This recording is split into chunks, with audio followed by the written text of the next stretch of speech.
Hey everyone, आज के ऐसी मनी चैनल पर आपका स्वागत है। आज हम एक ऐसी कहानी सुनने वाले हैं जो किसी के साथ भी हो सकती है। सोचिए, मैं आपका एक दोस्त, एक फाइनेंशियल मेंटर हूं और आज हम मिलकर बैंकिंग के कुछ ऐसे हिडन रूल्स को डीकोड करने वाले हैं जो अक्सर कई बैंक्स हमें बताते नहीं हैं। इस एक्सप्लेनर में हम एक रियल लाइफ स्टोरी के जरिए समझेंगे कि कैसे छोटे-छोटे आम डेट ट्रैप्स यानी कर्ज के जाल से बचा जा सकता है। तो इस कहानी की शुरुआत ना हम बिल्कुल एंड से करते हैं। जरा इस भयानक बैंक मैसेज को सुनिए।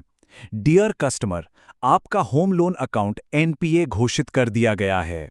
सोचिए, 3 साल की जी तोड़ मेहनत, 9 लाख का भारी डाउन पेमेंट, सब कुछ बस इस एक एनपीए नोटिस में खत्म होने वाला था।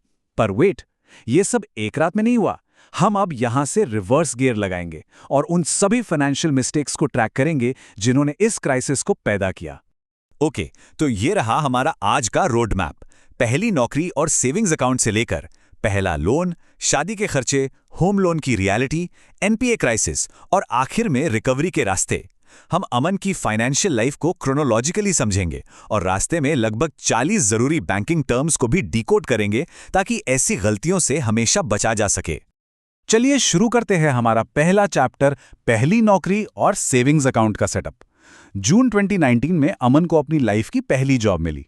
इन हैंड सैलरी तय हुई थी 32,000 रुपए, लेकिन अकाउंट में क्रेडिट हुए सिर्फ 29,400। बाकी पैसे गए कहां? यहां एंट्री होती है टीडीएस यानी टैक्स डिडक्टेड एट सोर्स की। बस इतना समझ लीजिए कि आपका एम्प्लॉयर आपकी सैलरी आने से पहले ही टैक्स काट लेता है। लेकिन यहां अमन ने एक बहुत बढ़िया स्मार्ट डिसीजन लिया। उसने नॉर्मल सेविंग्स अकाउंट ओपन करने के बजाय जीरो बैलेंस वाला सैलरी अकाउंट चुना। देखिए, नॉर्मल अकाउंट्स में ना 2,000 से 10,000 तक का मंथली एवरेज बैलेंस मेंटेन करना पड़ता है और अगर किसी वजह से बैलेंस कम हो गया तो बैंक्स हर महीने 200 से 750 रुपए तक पेनाल्टी थोप देते हैं। सैलरी अकाउंट में ऐसी कोई टेंशन होती ही नहीं है। और इसी के साथ उसने एक प्रो लेवल मूव चल दिया, ऑटो स्वीप एफडी एक्टिवेट करवा ली। होता क्या है कि एक नॉर्मल सेविंग्स अकाउंट आपको मुश्किल से 2.7% का रिटर्न देता है, लेकिन ऑटो स्वीप आपके एक्स्ट्रा फंड्स को बिना कंप्लीटली लॉक किए अपने आप 7.5% वाली फिक्स डिपॉजिट में डाल देता है। ये एक बिल्कुल फ्री अपग्रेड है जो आगे चलकर काफी फायदेमंद साबित होता है। अब बढ़ते हैं दूसरे चैप्टर की तरफ, पहला लोन और बाइक लोन का चक्कर। साल 2020 में अमन का मन हुआ एक 80,000 रुपए की बाइक लेने का, पर उसके पास सेविंग्स थी सिर्फ 20,000। बाकी के पैसों के लिए बैंक का दरवाजा खटखटाना पड़ा और दोस्तों, बस यहीं से लोन का असली खेल शुरू होता है। अब क्योंकि अमन ने पहले कभी कोई क्रेडिट कार्ड या लोन नहीं लिया था तो उसकी कोई सिबिल हिस्ट्री ही नहीं थी। बैंकिंग की भाषा में इसे थिन फाइल कहते हैं। 300 से 900 के सिबिल स्कोर स्केल पर रिकॉर्ड ना होने की वजह से बैंक ऐसे कस्टमर्स को काफी हाई रिस्क कैटेगरी में डाल देते हैं। इसका नतीजा ये हुआ कि बैंक ने लोन तो दे दिया पर 11% का एक काफी स्टीप इंटरेस्ट रेट चार्ज किया। यहाँ ईएमआई का सबसे बड़ा कैच समझना बहुत ज़रूरी है, जिसे कहते हैं एमोर्टाइजेशन। सुनने में वर्ड थोड़ा फैंसी लगता है, पर इसका सिंपल मतलब है कि शुरुआती महीनों में आपकी ईएमआई का एक बहुत बड़ा हिस्सा सिर्फ इंटरेस्ट चुकाने में चला जाता है और ओरिजिनल लोन अमाउंट बहुत धीरे धीरे कम होता है। इसलिए एज अ मेंटोर मेरी सबसे बड़ी एडवाइस यही होती है कि जब भी एक्स्ट्रा पैसे हों, जल्दी पार्ट प्रीपेमेंट्स कर दें। ये सीधे प्रिंसिपल को हिट करता है और फ्यूचर इंटरेस्ट के लाखों रुपए बचा लेता है। चलिए फास्ट फॉरवर्ड करते हैं 2022 में, हमारा तीसरा चैप्टर, शादी और क्रेडिट कार्ड का जाल। अमन ने अपनी शादी के खर्चों के लिए 2 लाख रुपए का पर्सनल लोन लिया।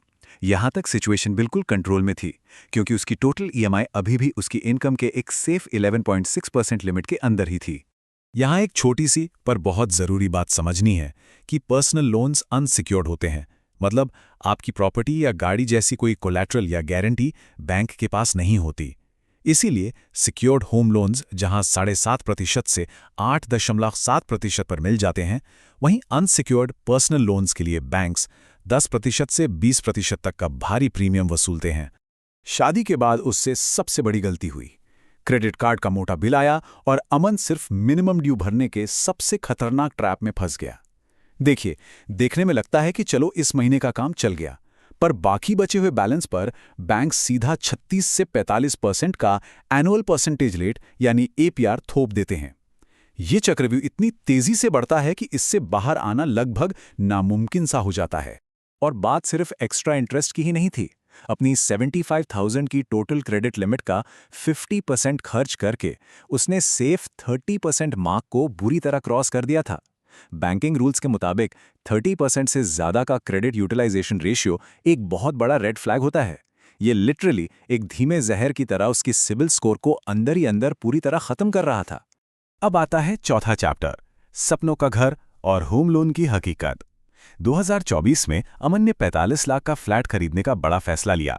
इसके लिए उसको 80% लोन टू वैल्यू यानी LTV रेशियो चाहिए था, जिसका आसान शब्दों में मतलब है बैंक सिर्फ 80% पैसा देगा और बाकी 9 लाख रुपए एज अ डाउन पेमेंट उसको खुद अपनी जेब से अरेंज करने पड़ेंगे। लेकिन यहां उसने दोबारा एक स्मार्ट काम किया। RBI के रेपो रेट से जुड़ा फ्लोटिंग रेट होम लोन चुना। यह सच में एक बहुत सॉलिड डिसीजन था, क्योंकि RBI के रूल्स मैंडेट करते हैं कि फ्लोटिंग रेट लोन्स पर कोई फोरक्लोजर पेनल्टी नहीं लगेगी। इसका सीधा सा मतलब है कि फ्यूचर में जब भी थोड़े एक्स्ट्रा पैसे आएं, लोन जल्दी खत्म करने और इंटरेस्ट बचाने का रास्ता आपके लिए हमेशा खुला रहता है। अब जरा एक सेकंड रुकिए और इस पूरे सफर को देखिए। 2019 के एक सिंपल सैलरी अकाउंट से शुरू होकर अब अमन का टोटल EMI बर्डन डेंजरसली उसकी इनकम का 45% खा रहा था। सोचिए, कर्ज का ये तेजी से बढ़ता ग्राफ एक बहुत बड़ी वार्निंग थी, जिसे उस वक्त पूरी तरह से इग्नोर कर दिया गया। और फिर आता है चैप्टर 5, द क्राइसिस, जब सब कुछ टूट गया। अक्टूबर 2024 में कंपनीज में मास लेऑफ्स हुए और सडनली अमन की जॉब चली गई। बैंक अकाउंट में फंड्स थे नहीं, तो अमन का NHC ऑटो डेबिट बाउंस हो गया। फिर क्या था, एक के बाद एक भारी पेनाल्टीज और डिसऑनर चार्जेस लगने शुरू हो गए और यहां से फाइनेंशियल क्राइसिस पूरी तरह आउट ऑफ कंट्रोल होना शुरू हो गया। लगातार 3 महीने, जी हां पूरे 90 दिन बीत गए और RBI के स्ट्रिक्ट रूल्स के तहत 90 दिन तक लगातार पेमेंट ना आने पर बैंक ने नेचुरली उसके लोन को नॉन परफॉर्मिंग एसेट यानी NPA घोषित कर दिया। एक ही झटके में, बिना किसी और वार्निंग के, उसका अच्छा खासा सिबिल स्कोर गिरकर सीधा 570 पर आ गया। Just imagine. इस एक NPA टैग ने बैंक को सारफेसी एक्ट के तहत नोटिस भेजने की एक बहुत बड़ी पावर दे दी। आपको पता है ये क्या है? ये एक ऐसी पावरफुल चीज है जो बैंक्स को बिना कोर्ट गए सिर्फ 60 दिन के नोटिस पर आपकी सिक्योर्ड प्रॉपर्टी को जब्त करने और उसे ऑक्शन करने का लीगल अधिकार देता है। बेसिकली ये किसी भी होम ओनर का सबसे बड़ा नाइटमेयर होता है। तो अब चलते हैं चैप्टर 6 की तरफ, रिकवरी और वापसी का रास्ता। देखिए, अमन एक जेन्युइन फाइनेंशियल क्राइसिस फेस कर रहा था। वो कोई विलफुल डिफॉल्टर नहीं था जो जानबूझकर अपने पैसे छिपा रहा हो या फ्रॉड कर रहा हो। इसलिए बैंक से भागने या कॉल इग्नोर करने के बजाय उसने अपने घर को बचाने के लिए लीगल ऑप्शंस और सॉल्यूशंस ढूंढने शुरू किए। उसने सबसे पहले बहुत स्मार्टली EMI कम करवाने के लिए बैंक को लोन रीस्ट्रक्चरिंग के लिए प्रोएक्टिवली अप्रोच किया। यहां आपको एक बात हमेशा याद रखनी चाहिए कि RBI, ऑम्बुड्समैन और लोक अदालत जैसे इंपॉर्टेंट टूल्स हम सिटीजन्स को इलीगल रिकवरी एजेंट्स के हैरेसमेंट से बचाने के लिए ही बनाए गए हैं। अपने लीगल राइट्स जानना हमेशा बहुत जरूरी है। एंड फाइनली चैप्टर 7, प्रमुख सबक और द बैंकिंग प्लेबुक।